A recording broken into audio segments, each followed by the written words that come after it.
Good day mga kahakri and welcome back to my channel, The Hangry Tour. And today we are going to Pangasinan to visit my parents and also to do some side trip. Tara, sama kayo sa amin.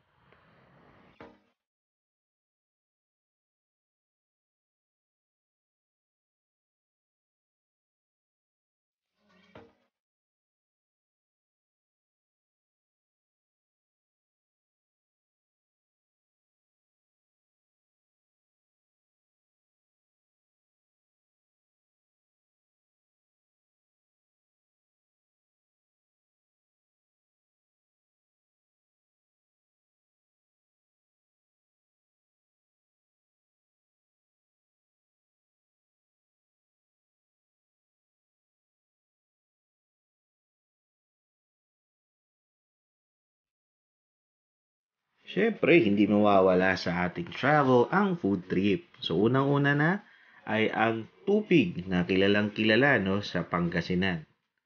So, kung kayo madadaan dito sa area ng Binalonan, sa may crossing, yan, sabi marami kayo makikita dyan na nagtitinda ng tupig. Yan, better try it while it's hot and fresh. Mas masarap no, kaysa pag malamig na. Nandito na lang din tayo. So, try na natin. Tikman na natin. You know, kung makikita nyo, makapal at hindi tinipid yung kanilang tupig. Ayan. Let's try. Oh, wow. Masarap. Amazing.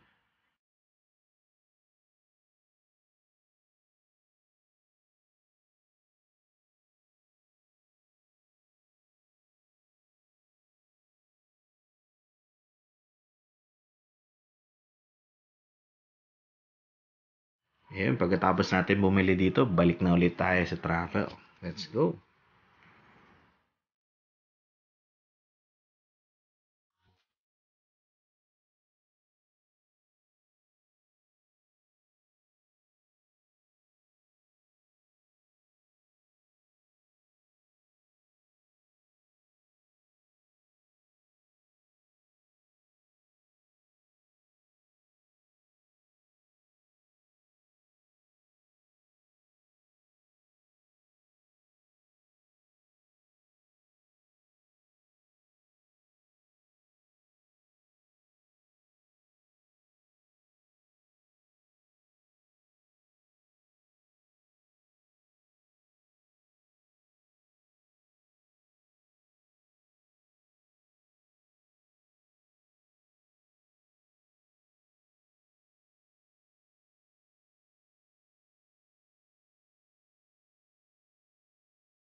Natin mga puno niya para ano.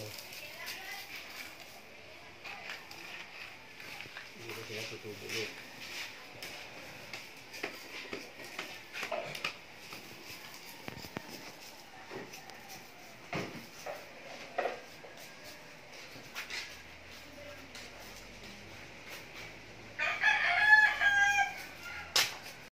And ayan, so nakarating na rin tayo. And so medyo bagong gawa lang no, yung aming bahay ng aking mga magulang. And siguro next time mag-full house review tayo or full para makita nyo rin ng buo no, yung bahay. But for now, so gusto ko lang pakita yung sa bakuran. And, since ang mga magulang ko ay mahilig sa gulay, so nagsimula agad sila na magtanim, no? Isa sa magandang gawin, no? Lalo mataas ang bilihin is magkaroon ng sustainable na pagkukuhanan or masustain no, yung pagkain. So ayan, may mga gulay, may okra, may kalabasa, saluyot, talong, kamote, yung mga typical na talagang ginugulay, no, sa probinsya.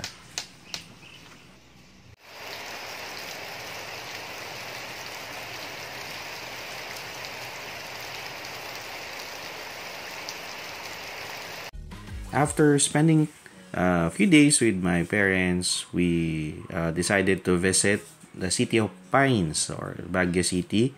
Ito yung after na mga lockdowns, no? So let's go.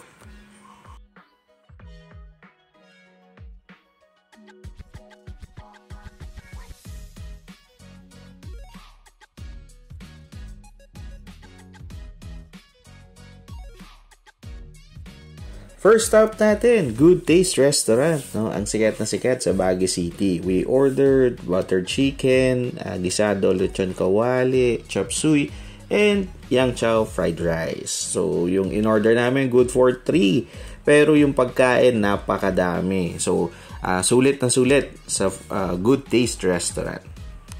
So, try ninyo ito pag pumunta kayo ng Baguio City, no? Ayan, so sulit yung kanilang yang chow, madaming meat, gulay, mura, at malinis at masarap pa. After that, pumunta naman kami sa Burnham Park, which is malapit lang din doon sa city proper. So, and we just hang out, lakad-lakad lang, pasyal-pasyal, picture-picture, and you see na mabalik na talaga, no, yung mga tourist. Maganda na ang area, marami na rin umaakyat at pumupunta. By the way, matraffic na din, umakyat kami. And we tried the strawberry taho for 50 pesos. Masarap na siya, sulit, matamis, tasang-lasa mo pa rin yung strawberry. For dinner, we go sa Everything Nice Cake Shop and Cafe sa Kamjanhae. So, medyo busog pa kasi kami sa dami ng kinain namin. So, ayan. We have chicken and waffles and some dessert. Yung carrot cake, we tried it. Masarap. Ganda yung texture. Hindi siya ganun katamis. And saktong-sakto siya doon sa lemongrass tea. And the next day, bago umuwi, we dropped by sa The Shrimp Pirate to have lunch para tuloy-tuloy na bago bumiyahe. And we ordered mixed seafoods and grilled chicken. Highlight ko dito yung kanilang mixed seafoods with Cajun sauce. Masarap at talagang babalik-balikan mo. The place is very nice and very clean, and even yung food nila very affordable. So, highly recommended pag pumunta kayo ng Baguio City. After this, luluwas na kami. So, I think hanggang dito na lang yung video. Thank you so much for watching this video. Please like and subscribe and see you next time. Bye-bye!